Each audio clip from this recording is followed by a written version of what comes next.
जय श्री कृष्ण। आज इस वीडियो में आप सुनेंगे एकादशी व्रत के पारण की कथा और किस मुहूर्त में पारण किया जाएगा, और इसके साथ साथ आप सुनेंगे तुलसी माता के 108 नाम। तो आइए आरंभ करते हैं। हरे कृष्णा। आइए जान लेते हैं षटतिला एकादशी व्रत का पारण कैसे करें। द्वादशी तिथि के दिन प्रातःकाल जल्दी उठ करके स्नान कर ले। यदि संभव हो तो गंगा जल मिलाकर के पानी में तब स्नान करें या गंगा जी में स्नान करें। नहाने के पानी में काले तिल अवश्य मिला लें और साफ सुथरे वस्त्र पहने, और या फिर हो सके तो पीले वस्त्र धारण करें और भगवान विष्णु जी की मूर्ति या चित्र के सामने दीप प्रज्वलित करें। भगवान की मूर्ति को पंचामृत यानी दूध, दही, घी, शहद, शक्कर से स्नान कराएं, नहीं तो सादे जल से भी आप स्नान करा सकते हैं। स्नान कराने के बाद फिर से शुद्ध जल से मूर्ति को स्नान करा लें और फिर भगवान विष्णु को पीले पुष्प, तुलसी दल और अक्षत अर्पित करें। द्वादशी के दिन पूजा में अक्षत का प्रयोग किया जा सकता है और इस दिन चावल का सेवन और चावल का दान भी किया जाता है। भगवान विष्णु को आज के दिन भोग में शुद्ध घी में बने हुए पकवान, तिल से बने हुए लड्डू या मौसमी फल, तुलसी जी के पत्ते सहित अर्पित करने चाहिए। इसके अलावा आप आंवला या बेर भी भगवान को अर्पित कर सकते हैं। धूप दीप से आरती करें। भगवान विष्णु को समर्पित मंत्र ओम नमो भगवते वासुदेवाय मंत्र का जाप करना चाहिए, या फिर श्री विष्णु सहस्रनाम का जाप करें या फिर सुने, और श्री विष्णुवे नमः या फिर हरे कृष्णाय मंत्र का भी आप जाप कर सकते हैं। और अपने द्वारा रखे गए व्रत का समस्त पुण्य भगवान के चरणों में अर्पित करने के बाद हाथ जोड़कर भगवान से क्षमा याचना करें कि हे भगवान विष्णु जी, इस व्रत में जाने अनजाने में मुझसे अगर कोई त्रुटि भी हो गई हो तो कृपा करके आप उसे क्षमा कीजिए। मुझे और मेरे परिवार पर अपना आशीर्वाद हमेशा बनाए रखिएगा। हम सब धर्म के पथ पर अग्रसर रहें। और इसके बाद दान आदि की सामग्री जो भी आपने निकाली है, जिसमें आपने तिल और मौसमी फल, मिठाई आदि भी रखे होंगे, उस सामग्री को आप दान कर सकते हैं। आप इस बात का ध्यान रखें कि एकादशी व्रत का पारण हमेशा द्वादशी तिथि के दिन प्रातःकाल में ही कर लें और भगवान विष्णु को भोग लगाने के बाद ही व्रत खोलें। और सबसे पहले तुलसी जी के साथ भगवान का प्रसाद ग्रहण करके व्रत का पारणा किया जाता है। जो भी भगवान को आप भोग अर्पित करते हैं उसी का आपको प्रसाद ग्रहण करना चाहिए। दान का भी बहुत महत्व है कि किन किन वस्तुओं का दान आप कर सकते हैं। इस दिन आपको तिल से बनी मिठाई या तिल के तेल का दान भी आप कर सकते हैं। अनाज में चावल, गेहूँ, दालें या फिर अन्न का, किसी भी अन्न का आप दान कर सकते हैं। ज़रूरतमंद लोगों को कंबल या गर्म वस्त्रों का दान कर सकते हैं। गरीब और ब्राह्मणों को धन या भोजन का दान कर सकते हैं। व्रत से कुछ विशेष नियम भी जुड़े हुए हैं, आइए जान लेते हैं।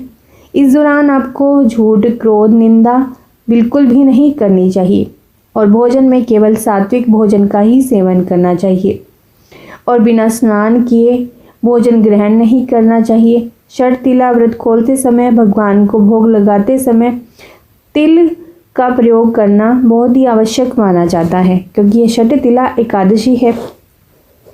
जब आप खिचड़ी भी बनाते हैं तो थोड़े तिल उसमें भी डाल लें और प्रभु को पहले भोग लगाएं और उसके बाद आप सेवन करें। परंतु आपको ध्यान रखना है कि इस दिन तामसिक भोजन का सेवन बिल्कुल ना करें। यदि आप तामसिक भोजन का सेवन करते हैं तो आपका पुण्य नष्ट हो जाता है। तुलसी जी की भी सेवा इस दिन करनी चाहिए। तुलसी माता के पास बैठ कर के कथा का श्रवण करना चाहिए या फिर पाठ सुनना चाहिए। तुलसी चालीसा का भी आप पाठ कर सकते हैं। परंतु इस बार पारण करते समय रविवार का दिन पड़ रहा है, तो आप ध्यान रखें कि रविवार होने के कारण आप तुलसी जी की पूजा तो कर सकते हैं, परंतु उसमें जल से जल नहीं चढ़ा सकते। इसलिए आप ध्यान रखें कि रविवार को ना तो तुलसी पत्र तोड़ें और ना ही जल चढ़ाएं। और पारण करने के लिए आपने तुलसी का सेवन करना है तो 2 दिन पहले ही आप तुलसी पत्र तोड़ करके रख लें। तुलसी माता के पास बैठ करके तुलसी चालीसा का पाठ करें और परिक्रमा जरूर करें। इस तरह से आप तुलसी जी की पूजा करके उनको भोग लगा करके आप अपने व्रत का पारण कर सकते हैं। एकादशी का व्रत का पारण इस कथा के बिना अधूरा माना जाता है। अतः पारण के समय इस कथा का श्रवण अवश्य ही कीजिए। श्रीमद् भागवत पुराण में माता तुलसी के अवतरण की दिव्य लीला कथा बताई गई है। एक बार शिवजी ने अपने तेज को समुद्र में फेंक दिया था। उससे एक महान तेजस्वी बालक ने जन्म लिया। यह बालक आगे चलकर जलंधर के नाम से पराक्रम में दैत्य राजा बना। इसकी राजधानी का नाम जलंधर नगरी था। दैत्यराज कालनेमी की कन्या वृंदा का विवाह जालंधर से हुआ। जालंधर महाराक्षस था। अपनी सत्या के मद में चूर उसने माता लक्ष्मी को पाने की कामना से युद्ध किया, परंतु समुद्र से ही उत्पन्न होने के कारण माता लक्ष्मी ने उसे अपने भाई के रूप में स्वीकार किया। वहां से पराजित होकर वह देवी पार्वती को पाने की लालसा से कैलाश पर्वत पर गया। भगवान देवादिदेव शिव का ही रूप धर कर माता पार्वती के समीप गया, परंतु मां ने अपने योग बल से उसे तुरंत पहचान लिया तथा वहां से अंतर्ध्यान हो गई। देवी पार्वती ने क्रुद्ध होकर सारा वृतांत भगवान विष्णु को सुनाया। जालंधर की पत्नी वृंदा अत्यंत पतिव्रता स्त्री थी। उसी के पतिव्रत धर्म की शक्ति से जालंधर ना तो मारा जाता था और ना ही पराजित होता था। इसीलिए जालंधर का नाश करने के लिए वृंदा के पतिव्रत धर्म को भंग करना बहुत आवश्यक था। इसी कारण भगवान विष्णु ऋषि का वेश धारण कर वन में जा पहुंचे, जहां वृंदा अकेली भ्रमण कर रही थी। भगवान के साथ 2 मायावी राक्षस भी थे, जिन्हें देखकर वृंदा भयभीत हो गई। ऋषि ने वृंदा के सामने पल में दोनों को भस्म कर दिया। उनकी शक्ति देखकर वृंदा ने कैलाश पर्वत पर महादेव के साथ युद्ध कर रहे अपने पति जालंधर के बारे में पूछा। ऋषि ने अपने माया जाल से 2 वानर प्रकट किए। एक वानर के हाथ में जालंधर का सिर था तथा दूसरे के हाथ में धड़। अपने पति की यह दशा देखकर वृंदा मूर्छित होकर गिर पड़ी। होश में आने पर उन्होंने ऋषि रूपी भगवान से विनती की कि वह उसके पति को जीवित करे। भगवान ने अपनी माया से पुनः जालंधर का सिर धड़ से जोड़ दिया, परंतु स्वयं भी वह उसी शरीर में प्रवेश कर गए। वृंदा को इस छल का जरा भी आभास नहीं हुआ। जालंधर बने भगवान के साथ वृंदा पतिव्रता का व्यवहार करने लगी, जिससे उसका अस्तित्व भंग हो गया। ऐसा होते ही वृंदा का पति जालंधर युद्ध में हार गया।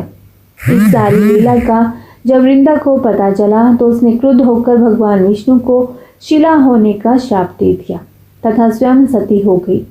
जहाँ वृंदा भस्म हुई वहाँ तुलसी का पौधा होगा। भगवान विष्णु ने वृंदा से कहा, हे वृंदा, तुम अपने अस्तित्व के कारण मुझे लक्ष्मी से भी अधिक प्रिय हो गई हो। अब तुम तुलसी के रूप में सदा मेरे साथ रहोगी बसोगी। जो मनुष्य भी मेरे शालिग्राम रूप के साथ तुलसी का विवाह करेगा, उसे इस लोक और परलोक में विपुल यश प्राप्त होगा। जिस घर में तुलसी होती है वहाँ यम के दूत भी असमय नहीं जा सकते। गंगा और नर्मदा के जल में स्नान तथा तुलसी का पूजन बराबर माना जाता है, चाहे मनुष्य कितना भी पापी क्यों न हो। मृत्यु के समय जिसके प्राण मंजरी रहित तुलसी और गंगा जल मुख में रखकर निकल जाते हैं, वह पापों से मुक्त होकर वैकुंठ धाम को प्राप्त होता है। जो मनुष्य तुलसी और आंवलों की छाया में अपने पितरों का श्राद्ध करता है, उसके पितर मोक्ष को प्राप्त हो जाते हैं। उसी दैत्य जालंधर की यह भूमि जालंधर नाम से विख्यात है। ओम नमो नारायण। भगवान नारायण की कृपा आप सभी पर बनी रहे। आइए सुनते हैं तुलसी माता की एक और कथा। एक कन्या थी। जब वह थोड़ी बड़ी हुई और उसको समझ आने लगी, तब से ही वह तुलसी माता जी की पूजन करने लगी। उसके प्रतिदिन का नियम था कि तुलसी माता जी का पूजन करने के बाद ही खाना खाती थी। जब वह कन्या शादी के योग्य हुई, तब उसके माता पिता ने उसकी शादी करा दी। कन्या को उसके माता पिता ने दहेज में भी एक तुलसी का गमला दिया। ससुराल में वह प्रतिदिन सवेरे उठते ही पूजा करती, फिर उसके बाद ही खाना खाने बैठती थी। उसकी 2 जेठानियां थीं। वो दोनों उसका मजाक उड़ाती थी कि बड़ी नियम धर्म वाली बनती है। उन दोनों को उससे बहुत ईर्ष्या होती थी। इसीलिए वो दोनों तुलसी जी का गमला छुपा देती। वह कन्या बड़ी मुश्किल से गमला ढूंढ कर लाती, अच्छे से पूजा करती और फिर खाना खाती। वह गमला ढूंढ कर ले आती तो एक दिन तो उसकी जेठानियों ने क्या किया कि गमला ही दूर फेंक दिया। कन्या ने खूब ढूंढा पर उसे गमला मिला ही नहीं। वह बहुत ही परेशान हो गई। उस दिन तो उसने खाना भी नहीं खाया। उसका नियम जो था। उस कन्या की सच्ची भक्ति देखकर तुलसी माता उससे बहुत प्रसन्न हो गई और उसके कमरे में तुलसी माता का गमला भी प्रकट हो गया। अगले दिन सुबह जब वह उठी तो क्या देखती है कि उसके खाट के चारों कोनों पर तुलसी माता का गमला आ गया है। यह देखकर वह तो बहुत प्रसन्न हो गई कि अब मेरी तुलसी माता को कोई चुरा नहीं सकेगा। पूजन करने के लिए भी कहीं और जाना नहीं पड़ेगा और कोई मेरी तुलसी माता को फेंक भी नहीं सकेगा। वह तो जल्दी से उठकर स्नान करती है और तुलसी माता का पूजन कर लेती है। जब वह खाना खाने बैठती है तो उसकी जेठानियां मजाक करने लगी कि लो देवरानी का नियम धर्म पूरा हो गया, और उससे पूछती हैं कि तुलसी जी की पूजा कर ली क्या। देवरानी धीरे से बोलती है हाँ कर ली। जेठानियां बोलती है कहाँ से कर ली पूजा, गमला तो फेंक दिया था। देवरानी कहती है कि देख लो मेरे कमरे में खाट पर तुलसी जी लग रही हैं। जेठानियां बहुत शर्मिंदा हुई और बोली कि देवरानी तेरी भक्ति सच्ची है, हमने तुम्हें बहुत परेशान किया, हमें माफ़ कर दे। देवरानी उन्हें माफ़ कर देती है। जय हो तुलसी मैया की। हम भी तुलसी माता जी से यही प्रार्थना करते हैं कि हे तुलसी मैया, जैसी कृपा आपने देवरानी पर करी वैसी ही हम सब पर भी करना। आइए सुनते हैं तुलसी माता की एक और कथा। एक बुढ़िया थी, उसको तुलसी पूजा करने का नित्य का नियम था। वह प्रतिदिन खाना खाने से पहले पूजा करती थी और उसके बाद खाना खाती थी। वह तुलसी माता से प्रतिदिन प्रार्थना करती थी कि हे तुलसी माता, खांड खीर का भोजन देना, पाठ पीताम्बर का बेस देना, योगियों जैसी मौत देना, स्वर्ग का वास देना, राम लक्ष्मण की कांध देना, सीता जी का चाल चलावा देना। यह सुनकर तुलसी जी सूखे ही रही थी। राम लक्ष्मण जी उधर से निकल रहे थे तो उन्होंने पूछा तुलसी जी से कि आप सूखे सूखे क्यों जा रही हो। एक बुढ़िया हर रोज मेरी पूजा करती है, वह मुझसे खाने का लड्डू मांगती है, खेलने को भाई मांगती हैं और खांड खीर का भोजन मांगती है, पाठ पीताम्बर का वेश मांगती है, आग की कांध मांगती है, सीता जी का चाल चलावा मांगती है, स्वर्ग का वास मांगती है और योगिनियों सी मौत मांगती है। यह सब तुलसी माता ने बताया। बाकी सब तो मैं दे दूं, पर आपकी कांध कहाँ से दूं और सीता जी का चाल चलावा कहाँ से दूं। तुलसी माता जी ने ऐसे कहा। इस पर राम जी और लक्ष्मण जी तुलसी जी से बोले कि आप हरे भरे हो जाओ, सब हो जाएगा। कुछ दिनों बाद बुढ़िया मर गई। लोग इकट्ठे होने लगे क्यों ले जाने के लिए, उसको तैयार करने के लिए उठाने लगे तो वह इतनी भारी हो गई कि उसको लोग उठा ही नहीं पाए, उसको हिला भी नहीं पा रहे थे। लोग कहने लगे कि बुढ़िया इतनी भारी कैसे हो गई, वह तो देव दर्शन सब करती थी, क्या वह कोई जादू टोना करती थी जो ऐसे भारी हो गई। इतने में राम जी, लक्ष्मण जी और सीता जी आए। सीता जी ने चाल चलावा किया और राम लक्ष्मण जी ने कांधा दिया। बुढ़िया तो सदैव ही वैकुंठ को चली गई। हम भी तुलसी माता जी से प्रार्थना करते हैं कि तुलसी महारानी जैसी सदगति उसको दी वैसी सदगति सबको देना। बोलिए तुलसी माता की जय। आइए तुलसी की एक और कथा सुनते हैं। एक ब्राह्मण था, वह प्रतिदिन मंदिर जाता था। वह प्रतिदिन तुलसी माता की पूजा करता था और तुलसी माता से प्रतिदिन प्रार्थना करता था कि हे तुलसी महारानी मेरे आनंद करना। तुलसी माता ने सोचा कि यह ब्राह्मण तो बहुत सीधा है और गरीब है और प्रतिदिन मेरी पूजा करता है, मैं इसके कुछ ना कुछ करना चाहती हूँ। तो तुलसी महारानी एक कन्या का रूप बनाकर बैठ गई और उस ब्राह्मण को बोली कि ब्राह्मण, मैं भी तेरे घर आना चाहती हूँ। ब्राह्मण ने सोचा कि 6 लड़कियां तो मेरे पहले से ही हैं और 7 लड़कियों को मैं कैसे पालूंगा पोसूंगा, लड़कियों की शादी कैसे कराऊंगा, मेरे पास तो कुछ भी ऐसा नहीं है। यह व्यभिचार करके वह बहुत परेशान रहने लगा। उसको तो खाना भी नहीं भा रहा था। उसकी औरत ने कहा कि क्या बात है, आजकल बहुत दुखी दुखी रहने लग गए। तो इस पर ब्राह्मण बोला कि मैं मंदिर जाता हूँ, वहाँ पर एक छोटी सी सुंदर सी कन्या बैठी है और वह कहती है कि ब्राह्मण मैं आपके घर आऊँ। उसकी पत्नी बोली कि अरे इसमें परेशान होने की क्या बात है, आ रही है तो आने दो। ब्राह्मण बोला कि पहले से ही हमारी 6 लड़कियां तो हैं, उनकी भी अपनी को शादी करवानी है। तो इस पर ब्राह्मणी बोली कि अरे यह तो कोई बात नहीं है, अपनी 6 लड़कियों की शादी भी करवाएंगे, वैसे ही 7वीं की भी करवा देंगे। अपनी 7 लड़कियों की शादी साथ में ही करवा देंगे। अगले दिन जब वह ब्राह्मण मंदिर गया तो छोटी कन्या ने पूछा, ब्राह्मण मैं आपके घर आऊं? तो ब्राह्मण बोला कि हाँ चल बेटा चल। उनको वह घर पर ले आया। तुलसी माता की कन्या के रूप में ब्राह्मण के घर आने से ब्राह्मण के घर बहुत आनंद हो गया। घर में लक्ष्मी की बारिश होने लगी। जब ब्राह्मण 7 कन्याओं की शादी के लिए वर ढूंढने जाने लगे तो छोटी कन्या ने कहा कि मेरे तो शालिग्राम जी के मंदिर में जाकर शालिग्राम जी को बोलना कि बारात लेकर आए और मेरी 6 बहनों की अपनी इच्छा से वर ढूंढ लेना। तुलसा महारानी की कृपा से उसकी लड़कियों के सब जेवर, कपड़े, खाना, शादी का सामान सब तैयार हो गया और अच्छी तरह से धूमधाम से उन 6 की शादी हो गई और उस ब्राह्मण के घर तुलसी माता टुटमान हुई। हम भी तुलसी माता जी से यही प्रार्थना करते हैं कि हे तुलसी मैया, जैसे आप ब्राह्मण पे टुटमान हुई वैसे हम पर भी होना और जैसा आनंद ब्राह्मण के किया वैसे ही हम सब पे भी करना। आइए सुनते हैं श्री तुलसी अष्टोत्तर शतनामावली। तुलसी माता की जय। ओम श्री तुलसी नमः। ओम नंदिनी नमः। ओम देव्यै नमः।